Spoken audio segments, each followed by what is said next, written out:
Start करते हैं आज की खूबसूरत सी कहानी जिसका नाम है घंटीधारी ऊंट।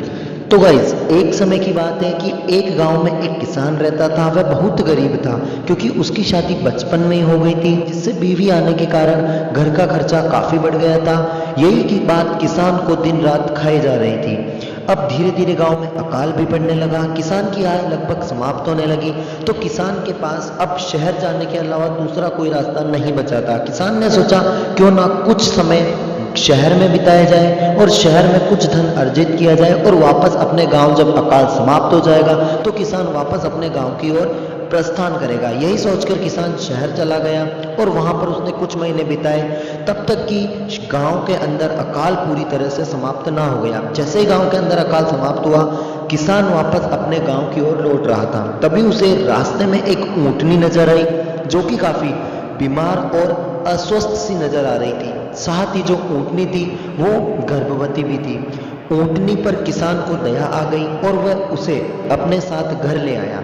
घर में ऊंटनी को हरी घास चारा मिलने लगा और वह पूरी तरह से स्वस्थ हो गई। समय बीतने के साथ ऊंटनी ने एक स्वस्थ बच्चे को जन्म दिया।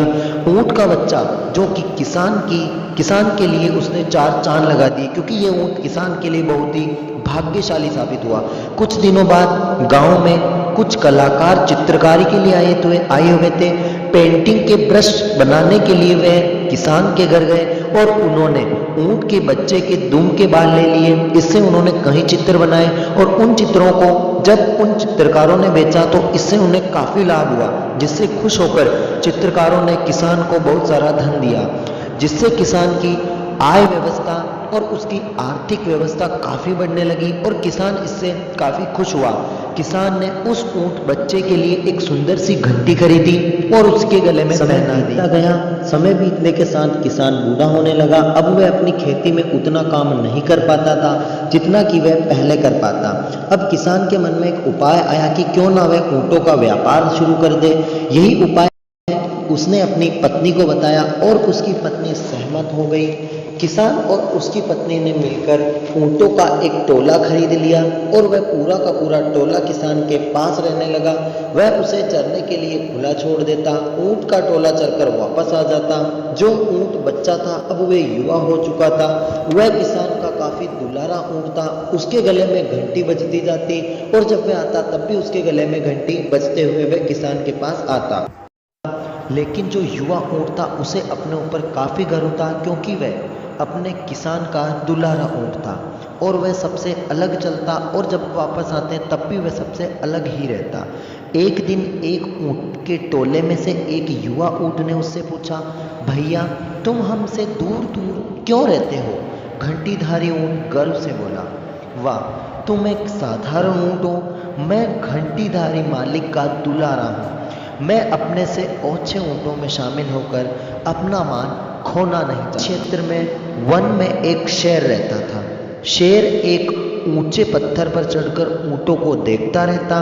उसे एक ऊंट और ऊंटों से अलग थलग नजर आया। जब शेर किसी जानवर के झुंड पर आक्रमण करता है तो किसी अलग थलग पड़े हुए जानवर को ही चुनता है। घंटीधारी की आवाज के कारण ये काम शेर के लिए और भी आसान हो गया। बिना आंखें देखे वह घंटी की आवाज पर ध्यान लगाकर सुनता और वह उस ऊंट को आसानी से पकड़ सकता था। दूसरे दिन जब ऊंटों का दल चलकर वापस लौट रहा था तभी घंटीधारी ऊंट बाकी ऊंटों से 20 कदम पीछे चल रहा था। शेर को घंटी की आवाज सुनाई दी और घंटी की आवाज सुनकर उसने उस दुलारे घंटीधारी ऊंट को अपना निशाना बना दिया और उसे मारकर वह जंगल में खींचकर ले गया।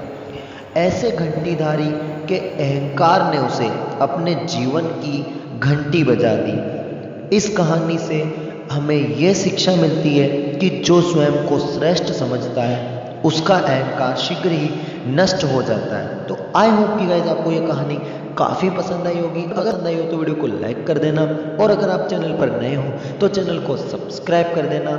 मैं मिलता हूँ किसी नए ऊंट की कहानी के साथ, तब तक के लिए जय हिंद जय भारत।